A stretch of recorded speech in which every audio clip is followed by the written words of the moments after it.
কিছুক্ষণ আগে এই বাজারে লিফলেট বিতরণ করেছি,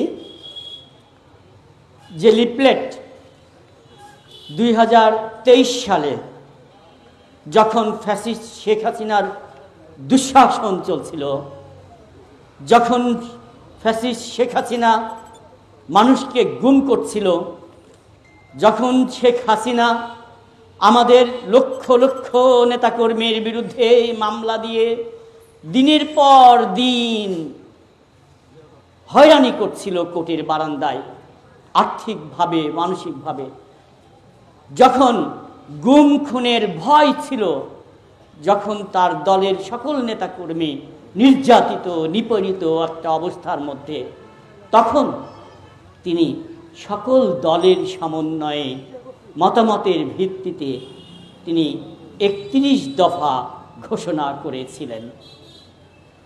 যে মতামতের ভিত্তিতে গ্রহণ করেছিলেন সেইটা সেই দুঃসময় যে একটা চিন্তা করা যায় যে রাষ্ট্র কাঠামোর সংস্কার কিভাবে করব।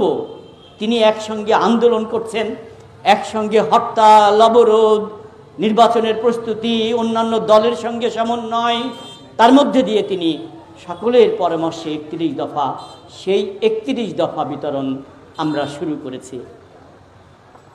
তারেক রহমান বাংলার ঐক্যের প্রতীক, তিনি এই 31 দফা যে দিয়েছেন তার মধ্যেই বাংলাদেশের ভবিষ্যৎ নির্ধারিত হয়ে আছে।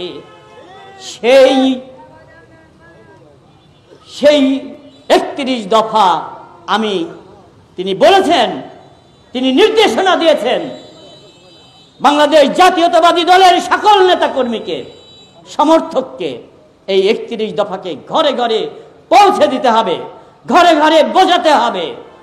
আমরা শুধু ফাঁকা বুলির উপরে ভিত্তিহীনভাবে দাঁড়াতে চাই না, আমরা দাঁড়াতে চাই একটি আদর্শকে সামনে রেখে। সেই আদর্শ আছে 31 দফার মধ্যে, আমি সেইটা বিতরণ করেছি। আমি ক্ষমা চেয়ে নিতে চাই এই কারণে যে এক অর্থে এই বাজারে আমি সবসময় খেয়াল রাখি যে আমার জনগণ, আমার জন্য যেন রাস্তায় জ্যাম লেগে না যায়, ভিড় তৈরি না হয়। এটা আমাদের মাননীয় ভারপ্রাপ্ত চেয়ারম্যান মহোদয়ও এটা খুব চান, সবসময় চান, শান্তিপূর্ণ উপায়ে, চমৎকার করে। তার বক্তব্যগুলো শুনলে বুঝবেন।